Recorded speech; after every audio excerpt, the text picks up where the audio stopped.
मलिहा की खाला बार बार कॉल कर रही होती है रुहाम को मलिहा की खैरियत पूछने के लिए, लेकिन जो रुहाम है वो कॉल अटेंड नहीं कर रहा होता। लेकिन जब वो डॉक्टर के पास जाती हैं और मलिहा का हाल पूछती हैं तो डॉक्टर उनको बताती है कि मलिहा को डिप्रेशन से दूर रखना चाहिए, क्योंकि इस तरह से इसकी हालत है तो इसके लिए ये खतरे वाली बात है। मलिहा की खाला मलिहा को लेकर घर आ जाती है और फिर मलिहा से पूछती है कि मलिहा क्या बात है, तुम काफ़ी ज़्यादा परेशान हो और तुम्हारे डिप्रेशन की वजह क्या है, तुम तो रुहाम के साथ काफ़ी ज़्यादा खुश थी।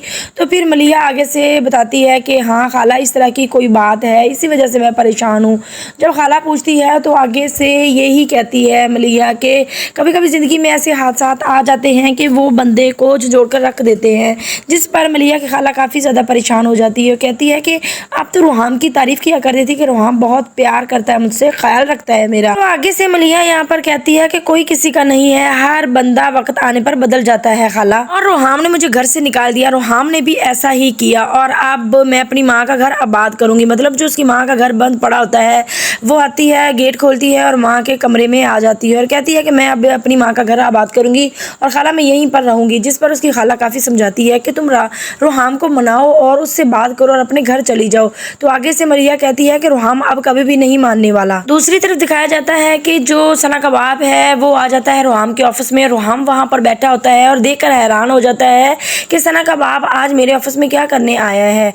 तो आगे से जो सना कबाब है वो आकर अब रुहाम से माफ़ी मांगता है कि बेटा मुझे माफ़ कर दो, मैं ही गलत था, मैंने अपनी बेटी के साथ भी बहुत बड़ी ज़्यादती की और तुम्हारे साथ भी, मैं बिल्कुल भी नहीं समझा, लेकिन अब मुझे समझ आया कि मैंने गलत फैसला किया था अपनी बेटी का कबीर जैसे इंसान के साथ शादी करके। अब यहाँ पर सना कबाब रुहाम को कह रहा होता है कि बेटा मैं अपनी गलतियों से शर्मिंदा हूँ और माफ़ी चाहता हूँ और मैं कहता हूँ कि तुम सना से शादी कर लो। आगे से रुहाम कहता है कि अंकल ऐसे कैसे हो सकता है, जब आप चाहेंगे शादी से, रिश्ते से और इससे सब से इनकार कर देंगे और जब चाहेंगे आप सना का रिश्ता लेकर मेरे पास आ जाएंगे, ऐसा कभी भी नहीं होने वाला। दूसरी तरफ दिखाया जा रहा है कि जो रुहाम की माँ है वो रुहाम को समझा रही होती है कि बेटा तुम कॉल करो, तुम मलिहा के पास जाओ, मलिहा से पूछो उसका हाल क्या है, उसकी तबीयत बहुत ज़्यादा ख़राब रहती है। तो आगे से रुहाम कहता है कि उसको मेरी ज़रूरत नहीं है, उसके पास उसका ख्याल रखने के लिए काफ़ी लोग हैं। जिस पर रुहाम की माँ कहेगी कि ऐसा नहीं सोचते हुए तुम्हारे होने वाले बच्चे की माँ बनने वाली है तो क्या करोगे, उसका जब बच्चा हो जाएगा वो बेचारा बच्चा बिना बाप के पलेगा।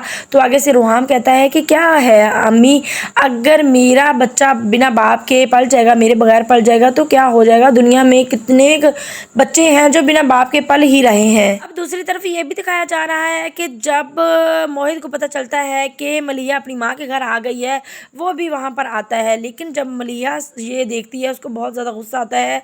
वो धक्के मारकर मोहित को उस घर से निकालती है कि तुम्हारी वजह से आज मेरा घर खराब हुआ और तुम मेरा पीछा नहीं छोड़ रहे, मैं बिल्कुल भी तुमसे ना मिलना चाहती हूँ, ना मैं तुम्हारी शक्ल देखना चाहती हूँ। मलिहा काफ़ी ज़्यादा परेशान है और वो रो भी रही होती है।